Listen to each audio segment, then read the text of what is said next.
예, 안녕하십니까. 오후 세션 사회를 맡은 이창수라고 합니다. 개인적으로 엄청난 영광입니다. 오늘 이렇게 두 분이 발표하시는데, 그리고 두 분이 코멘트 하시는데, 네 분 모두 종교학 분야 또 심리학 분야 최고 권위자들이십니다. 세계적인, 특히 그 후타 교수님께서는 이 종교학 연구 분야에서 최고의 수준의 권위를 가지고 계신 분입니다. 먼저 첫 번째 발표를 맡아주실 후타 교수님에 대해서 간단히 말씀을 드리면은, 독일 본대학교 동아시아 연구소 비교 종교학과 교수님으로 계십니다. 신학 박사이시면서 또한 유럽 언어학 박사학위를 2개 가지고 계시고요. 무엇보다도 종교학 연구의 권위자십니다. 특히 독일어권 종교학 연구의 최고 권위자이시고요. 그래서 주력 연구 분야는 종교다원주의, 현시대 종교의 역할과 상생, 이쪽에서 주로 활동하고 있습니다. 어저께도 서울대 종교학과에서 강연을 하신 걸로 알고 있습니다. Microphone is yours, Professor Futter, please. Just a moment. 이번은 이제 독일어로 프레젠테이션을 하십니다. 여러분께서는 이게 이 번역기를 활용해 주시기 부탁드립니다. 여기 맨 밑에 그 이어폰 그 밑부분 단자를 꼽아 주시고 채널 넘버 1에 맞추시면 됩니다. 그러면 한국어로 나올 겁니다. 이상입니다. Yes, microphone is yours, please.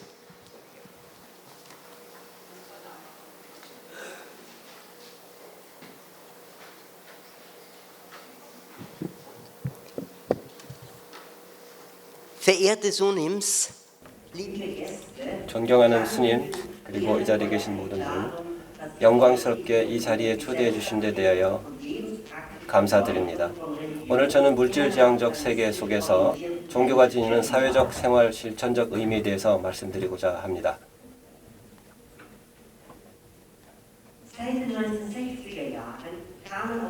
1960년대 이후 경제 발전으로 인해서 아시아 국가 사람들이 독일에 단기 또는 장기로 유학생 혹은 취업자로 독일에 정착했습니다.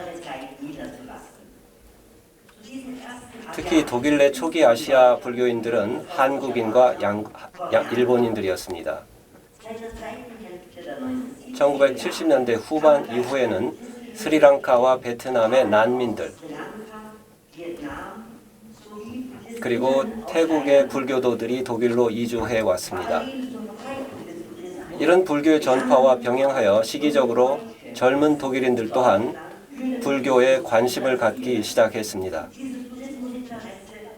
이런 불교에 대한 관심은 부분적으로는 1973년 달라이 라마의 독일 첫 방문과 법회가 계기가 되기도 했습니다. 마찬가지로 일본 선불교의 스즈키 다이세츠 테이타로의 책들을 통해서 유럽에 알려진 선불교 역시 큰 반응을 얻었습니다. 또한 카톨릭 신부인 휴고 에노미야 라살레는 일본의 선명상과 카톨릭의 영성을 연계시켜 불교의 대중화에 기여했습니다. 동시에 1970년대와 1980년대에 불교에 관심을 갖게 된 유럽인들 중에서 일부는 불교가 그들에게 시대에 뒤진 기독교의 대안으로 여겨졌습니다.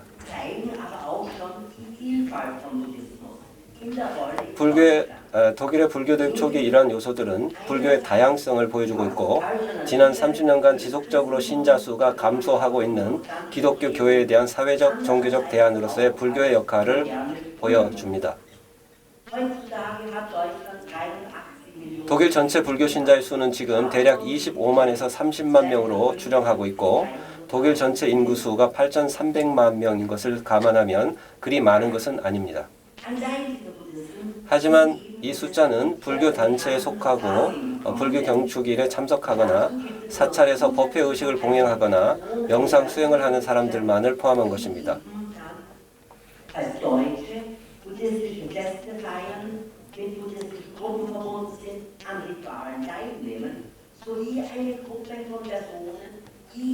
즉 불교에 적극적으로 사찰에 참여하고 있는 사람, 그리고 다른 그룹들은 관심을 가지고 있는 그룹들이라고 얘기할 수가 있겠습니다.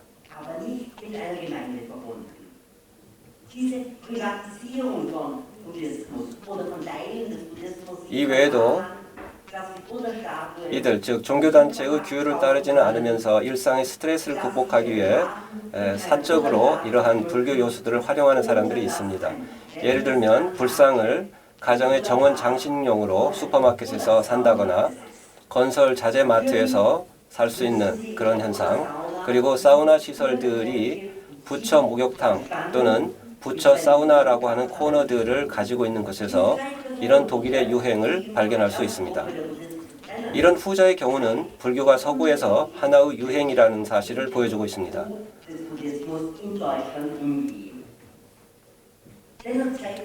그렇지만 정원에 세워진 불상 혹은 사우나에서 들리는 명상음악은 물질중심 사회의 모습을 보여주지만 일상의 삶을 설계하는 그런 지침으로서의 불교적 가르침은 아닙니다. Erstens die Notwendigkeit eines Lehrers. Kurz vor seinem Tod belehrte der Buddha seinen Schüler Ananda und die Mönche wie folgt. 불교의 필요성에 대해서 말씀을 드리도록 하겠습니다. Es könnte euch 부처님이 열반하시기 조금 직전 제자인 아난다는 대중스님과 함께 자리를 한 자리에서 부처님이 다음같이 말씀하셨습니다. 아난다요, 그런데 아마 그대들의 이런 생각을 할지 모른다. 스승의 가르침은 이제 끝나버렸다. 이제 스승은 계시지 않는다. 그러나 아난다요, 그렇게 봐서는 안 된다. 아난다요, 내가 가고 난 후에는 내가 그대들에게 설파한 법과 계율이 그대들의 스승이니라. 이는 다음과 같은 사실을 말해줍니다. 스승, 라마 혹은 대사로서의 개인이 필요한 것이 아니라 법이 중요하다는 사실입니다.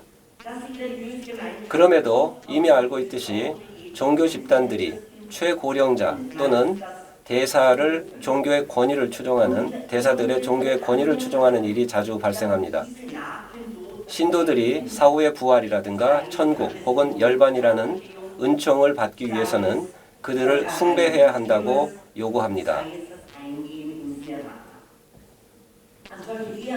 그리하여 이런 추종하는 신도들은 그런 스승들에게 이루어질 수 없는 과도한 기대를 걸곤 합니다.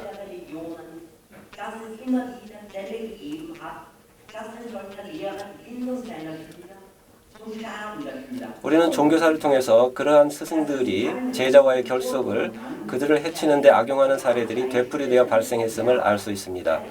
이러한 일들이 모든 종교에서 발생했다는 것을 지난 수십 년간 우리는 사례를 통해 알 수 있습니다. 기독교에서의 성폭력들, 불교의 라마와 승려들의 비행들, 예를 들어 세계적으로 잘 알려진 티벳의 소갈 림포체 또는 프랑크푸르트에서 오랫동안 영향력을 가지고 활동하고 있는 베트남의 티치티엔 소원 스님의 사례를 들 수 있습니다.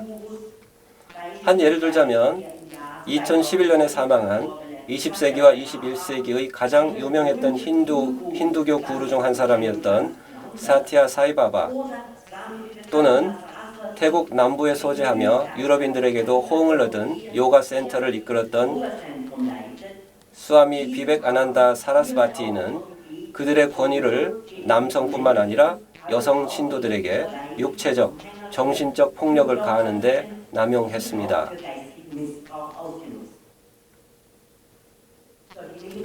이러한 부정적인 현상들은 종교뿐 아니라 정치 환경에서도 나타나는 개인 숭배를 이끄는 스승 혹은 지도자들에 대한 숭배의 의무화와 관련되어 있습니다.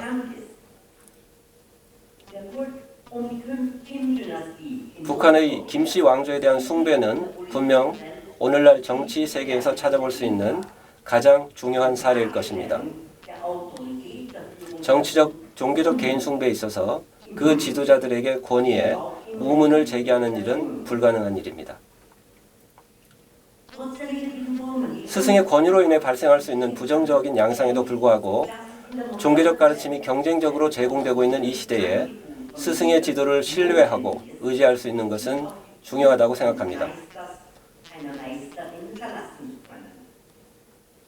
스승의 지도는 물질 세계에 있어 어떻게 현대적 가치들, 직업을 통한 도전, 재정적 소유의 필연성과 정신적 삶의 개발 사이에서 균형을 이룰 수 있는지에 대한 방향을 제시하고 또한 마땅히 그런 방향을 제시해야 한다고 생각합니다.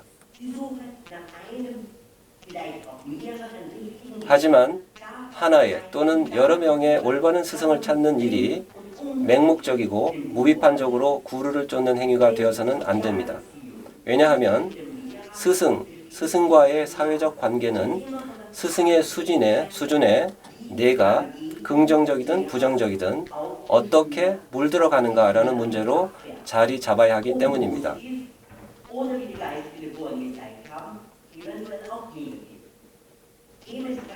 그래서 부처님께서는 이미 자신의 추종자들에게 윤리적으로 미흡한 사람들과 친구 관계를 맺는 것을 경고했고, 그리고 또 그 반대로 같은 뜻을 지닌 사람들과의 교제를 찾는 것 또한 경고했습니다. 이러한 스승과의 관계는 자신의 삶 속에서 가르침을 실천하여 가르침이 자신과 타인을 위해 영적으로 풍요로움이 되게끔 해줍니다.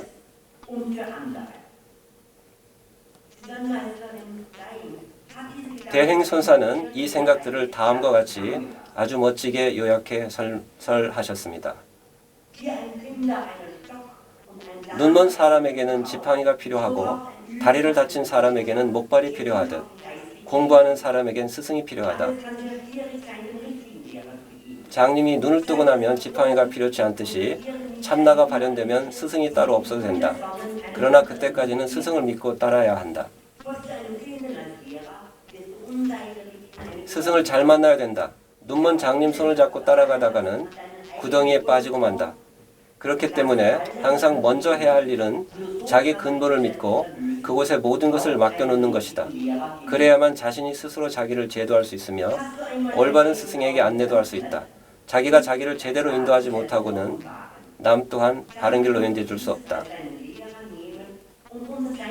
스님의 이 설명에서 뗏목은 강을 건널 수 없는 중요한 수단이지만 강을 건넌 후 그 뗏목을 지고 간다면 어리석다고 설하셨던 부처님의 유명한 비유를 떠올릴 수 있습니다.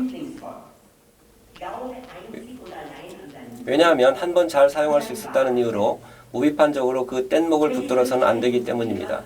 오히려 그 뗏목이 가능하게 해주었던 혹은 그 스승이 보여주었던 자신의 길을 이제는 자신의 발로 가야 합니다.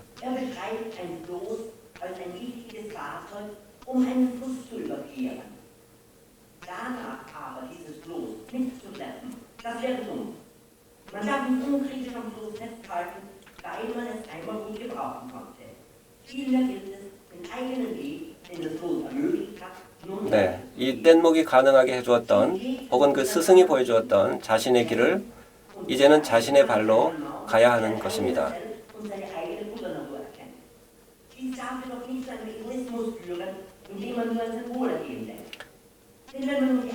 이 길은 한마음, 자아, 불성을 인식하면 혹은 인식하기 때문에 갈 수 있습니다.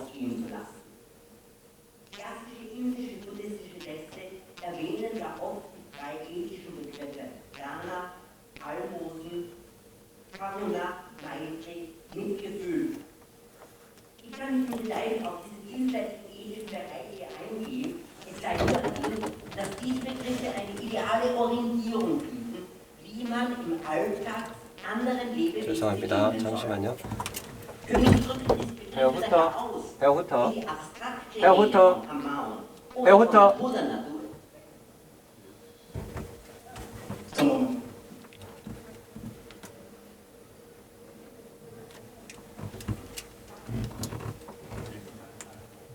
Herr können Sie mit dem Teil Religion und Wissenschaft beginnen? Jetzt. Religion und Wissenschaft. Okay, gut. Ja, wie diese Begriffe eben die zeigen. 죄송합니다. 교수님이 숨을 안 쉬고 말씀을 하셔가지고요. So Thema Religion und Wissenschaft als Gleichung. 네, 이제 종교와 과학에 대해서 말씀을 드리도록 하겠습니다. 세상의 창조에 대한 고전 불교의 설명은 다른 종교의 설명 역시 그렇듯이 확실히 자연과학적 연구에 근거해 서술된 우주에 관한 설명과 같은 위상을 가지지 않습니다. 만약 종교와 과학의 일치에 대해서 이야기하려면 21세기의 과학 이해와 한 종교적 전통이 출현한 당대의 세계관을 대비시켜서는 안 됩니다. 종교적 전통이 형성되었던 당시에 그것이 과학적인 것으로 통용될 수 있었는지를 물어야 합니다. 이 관점에서 불교는 과학적입니다. 이를 연기법이 잘 보여주고 있습니다.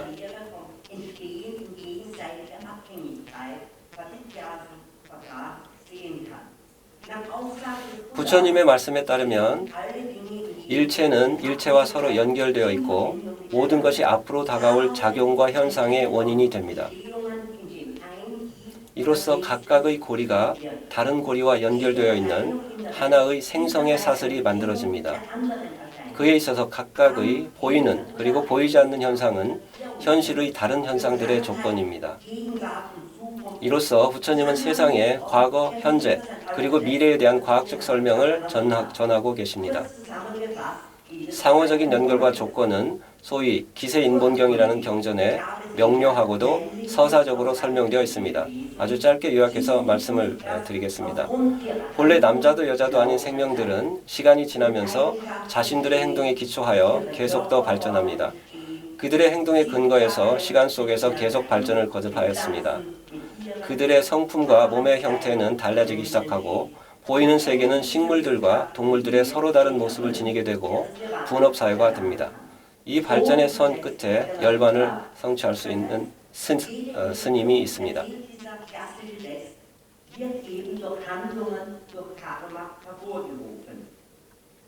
세계와 사회에 대한 이 진화과학적 설명에서 결정적인 것은 개개의 후속 발전이 생명체들의 이전의 물리적, 정신적 혹은 문화적 행동, 즉 업을 통해서 생겨난다는 것입니다.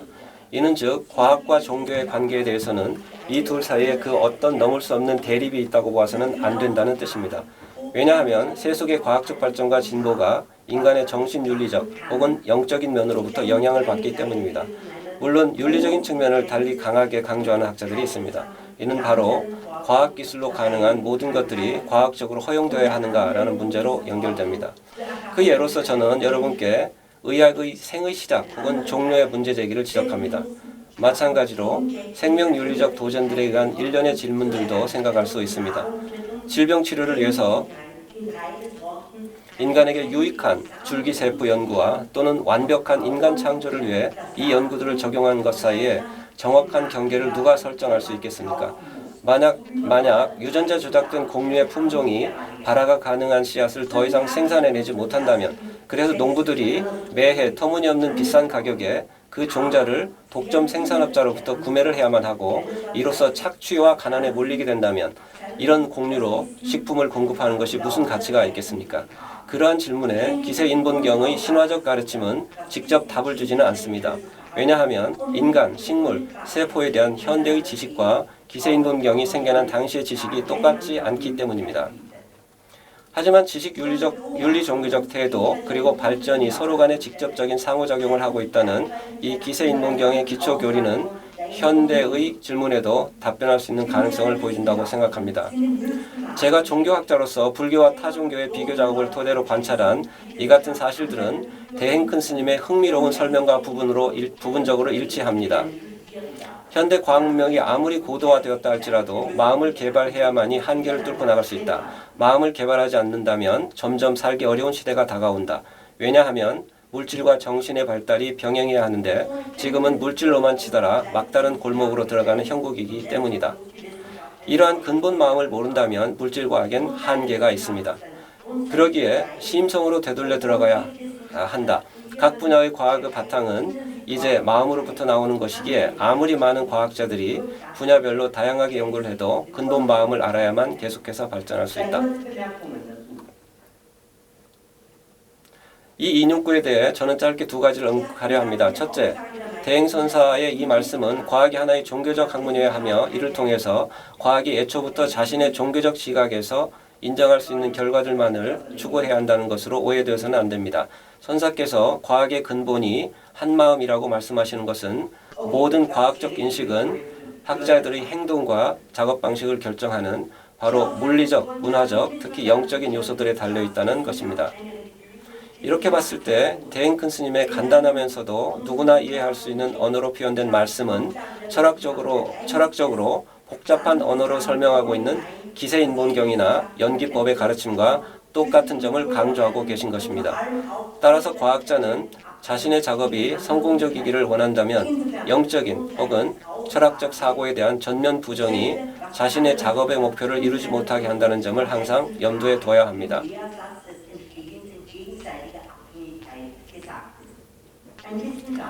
이로부터 비불교도로서 오는 연구를 연구하는 것에 대한 두 번째 소견이 도출됩니다.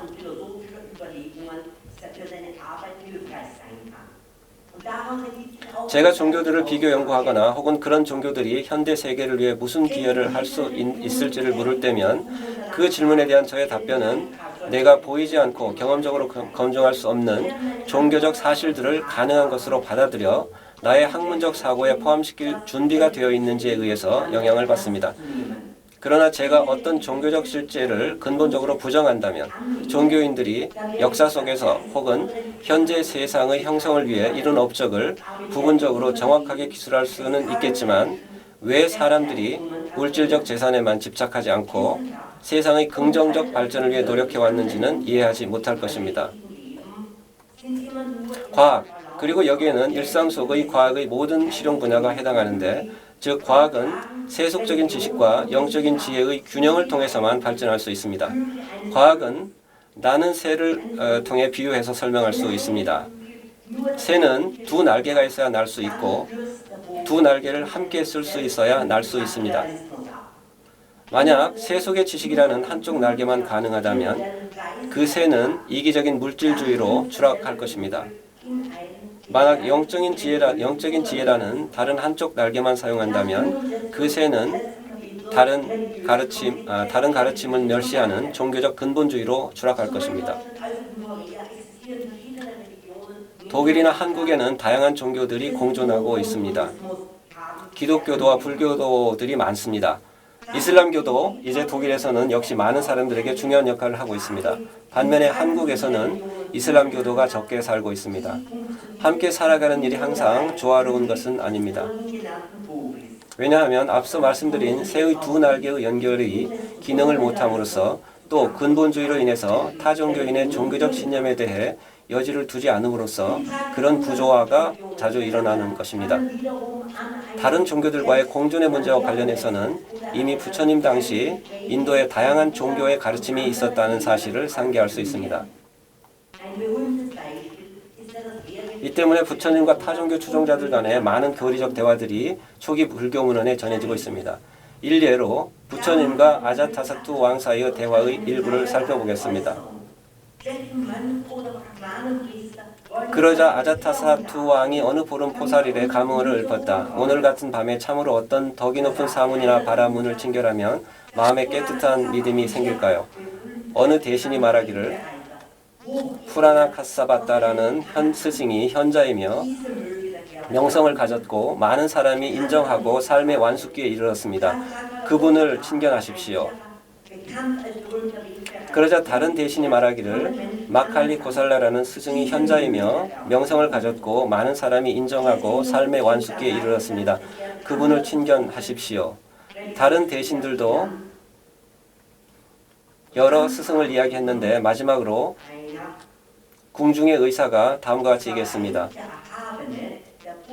대왕이시여, 존귀하신 세존께서 많은 비구 대중과 함께 저의 망고숲에 머물고 계십니다.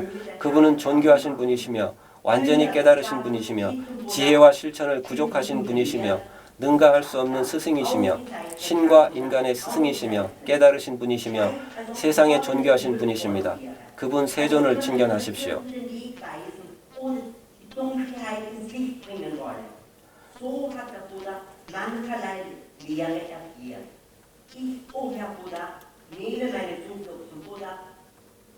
그 후 이 왕은 부처님을 찾아갔고 다음과 같이 부처님은 말을 해줍니다.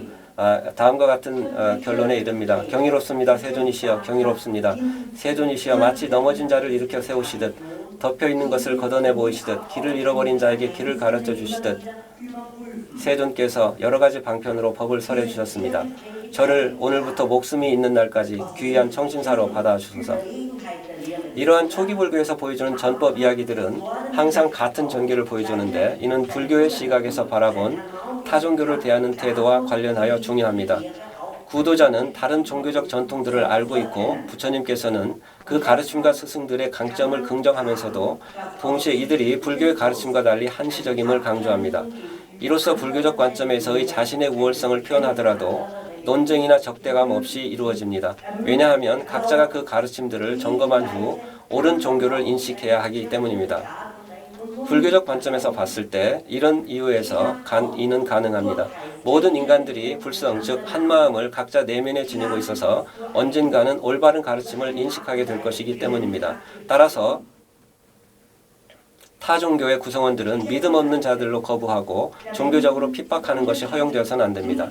왜냐하면 아직은 불교 신자가 아닌 사람으로서 그들은 가르침에 동참하려는 과정에 있고 만약 그렇게 된다면 아마도 어쩌면 여러 차례 환생을 거듭한 이후에 비로소 그렇게 될 것이기 때문입니다. 대행 큰 스님께서는 어느 이 법회 중에 이 같은 다음과 같은 말씀을 통해 이런 생각을 말씀을 하셨고 결정적으로 한 걸음을 더 내디셨습니다. 장소와 문화권에 따라 종교는 다른 이름을 갖고 있다. 진리는 그러나 하나다. 인간이 진리를 찾는 방식만이 환경과 문화와 사고방식에 의해 다른 특성을 보이는 것이다. 하지만 근본적으로 모든 종교, 즉 기독교, 불교, 힌두교, 이슬람교, 유대교는 다르지 않다. 종교들은 종교에 대해 다투는 이유가 아니다. 사람들이 생각이 다를 뿐이지 어찌 진리가 둘이겠는가. 진리가 하나인 줄 알면 이름이 달라도 같은 종교를 믿는 것과 다름없다. 각자 자기 종교의 가르침을 제대로 알고 진심으로 그 가르침을 믿는다면 오히려 겸손해질 터이니 너와 나와 세상, 나와 우주, 나와 삼라만상이 둘이 아님을 알게 될 것이다. 이런 다른 종교들이 보여주는 상이한 형태 속에 있는 진리를 강조하는 것은 사회적으로 중요한 말씀입니다. 왜냐하면 그로써 적어도 이론적으로는 종교들 간의 갈등이 더 이상 존재하지 않아야 마땅하기 때문입니다. 하지만 이것이 이 세상의 많은 나라에서 그렇지 못함을 우리는 거듭거듭 확인해야만 합니다. 공통 교리 내용과 윤리적 가치 측면에서 종교 간 공통점을 찾는 것은 사회적으로 모든 종교의 추종자들에게 중요한 과제입니다. 기독교와 불교 사이의 공통점을 보려고 시도함에 있어서 인류의 스승으로서 예수와 부처님을 비교하는 것이 유럽에서는 종종 중요한 역할을 하는데 부분적으로 그분들이 역사적으로 미친 영향 때문입니다.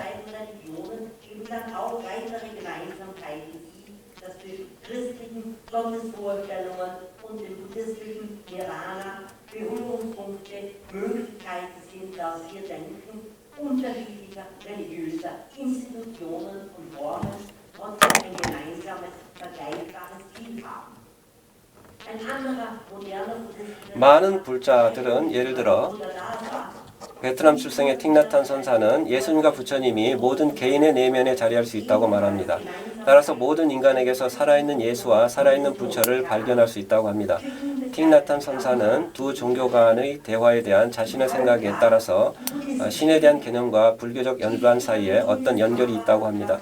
즉 열반이 그렇듯이 신 역시 모든 가능한 개념적 이해를 초월한 것이기에 차이는 무엇보다도 다른 명칭 때문에 존재한다는 것입니다. nicht nur im Buddhismus und hier eben dann auch nicht vom Gottesverständnis, vom Göttlichen, vom Absoluten und letztlich vom Nirvana unterschieden ist. 다른 현대 불교의 사상가인 태국의 부스다사 스님 역시 기독교와 불교 사이의 공통점을 찾아냈습니다.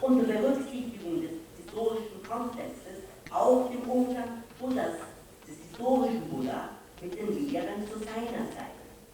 Und daraus, denke ich, kann man eben wichtige Impulse, ob in Korea, ob in Vietnam. 이분에게 있어 다마는 법이라는 말은 일상 용어의 한 부분으로서 불교적 가르침을 칭합니다. 보다 중요한 것은 다마가 영적인 언어에 있어서 모든 종교들의 근간을 이루며 절대적이고 또 신과 다르지 않는 원래의 가르침을 뜻하는 겁니다. 이러한 해석과 또 앞서 인용했던 대행선사의 말씀은 역사적 맥락을 고려해 볼 때 부처님 자신의 당대에 있었던 가르침을 대하셨던 태도와 일치하고 또한 인류의 공존을 개선할 수 있도록 종교들 간의 화해를 위한 중요한 동력을 제공합니다. 감사합니다.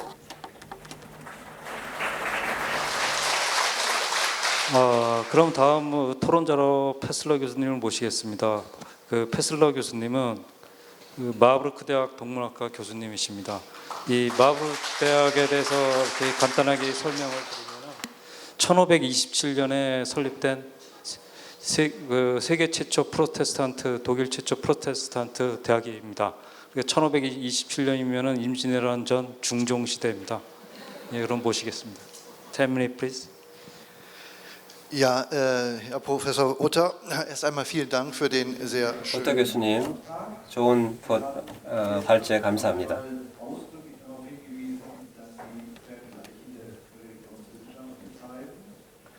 비교 종교학을 연구하고 활동하시는 교수님을 모시고 이렇게 발제에 대한 코멘트를 하게 된 것을 영광으로 생각합니다.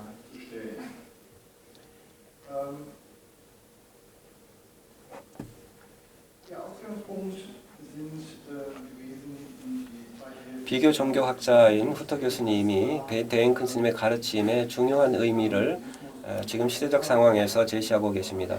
논의의 출발점으로 20세기 후반부터 유럽과 미국에서 불교에 대한 관심이 증가한 것을 언급하고 계십니다. 이 관심은 여러 가지 다른 원인이 있습니다. 한편으로 그는 불교를 사회적 종교적 대안으로, 또 다른 한편으로 그는 하나의 유행의 물결로 보고 있습니다.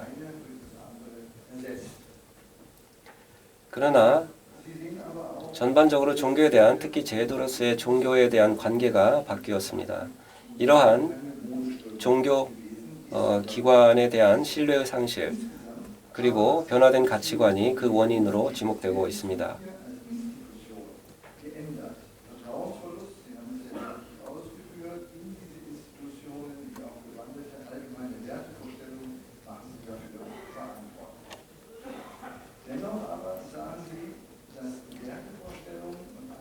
그럼에도 불구하고 자신과 타인의 책임에 기초한 윤리와 가치관이 빼놓을 수 없는 필수적 요소라고 할 수 있겠습니다.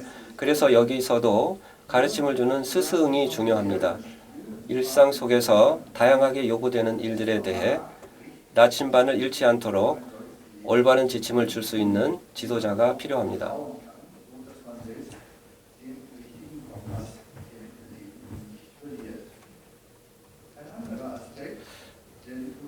다른 측면으로 종교의 유상을 바꾼 또 다른 측면은 과학의 중요성이 증가했다는 관점입니다.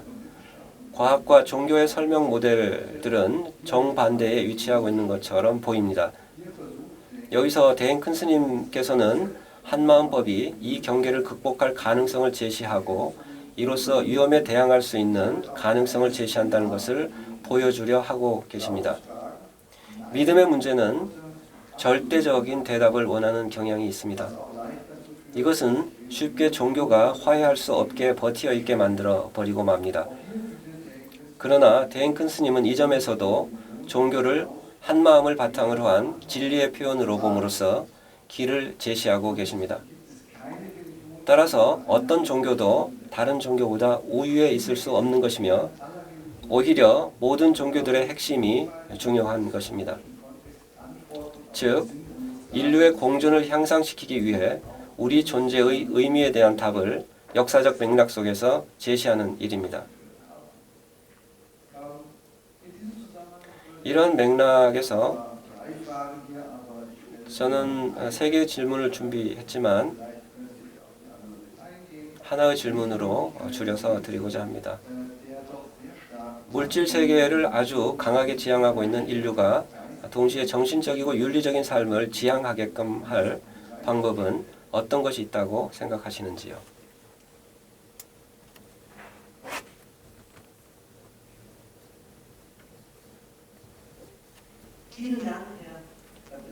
감사합니다.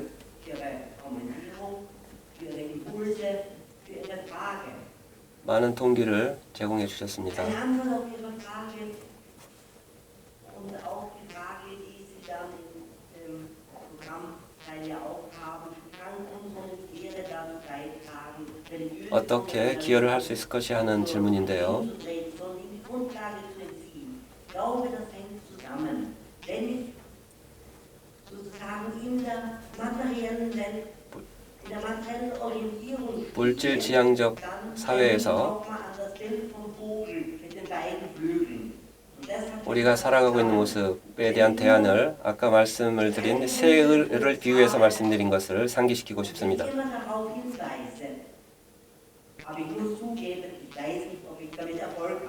그렇지만 저도 잘 모르겠습니다. 제가 이걸 잘 하고 있는지.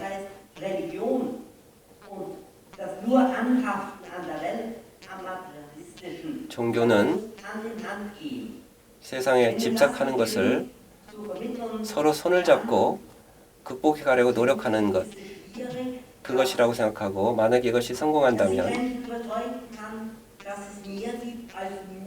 인간들에게 정신적, 물질적인 부분을 넘어선 다른 방식으로 세상을 살 수 있다는 것을 인식시켜 줄 수 있다고 생각합니다. 이것을 극복하기 위해서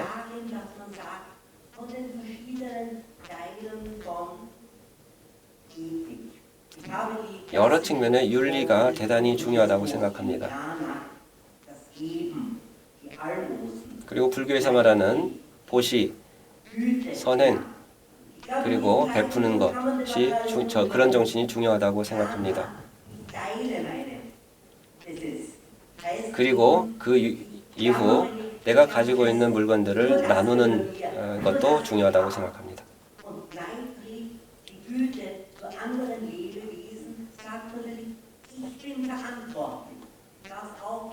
그리고 나뿐만 아니라 다른 생명체들에게 나에게 책임을 돌리는 정신이 필요하고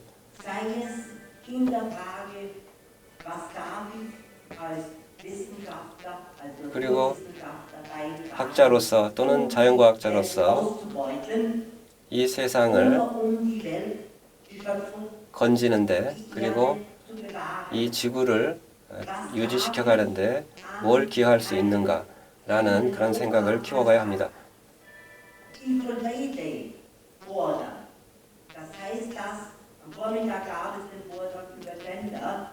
오전에 성문제에 대한 발표가 있었듯이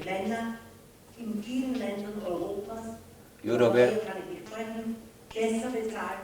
남자들이 급여를 더 많이 받는다는 것, 여성들이 똑같은 실적을 내고 있음에도 불구하고 한국에 대해서는 얘기를 하지 않겠습니다.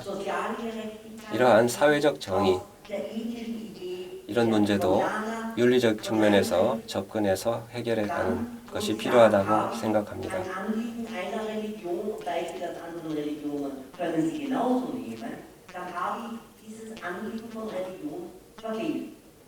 종교인으로서 이런 정신들이 우리 종교에 갖추어져 있는지에 대한 생각을 해야 합니다.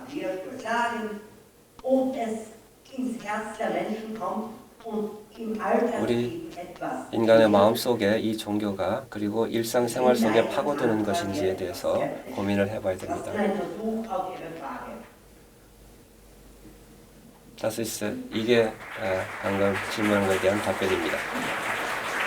예, 발표 감사드립니다.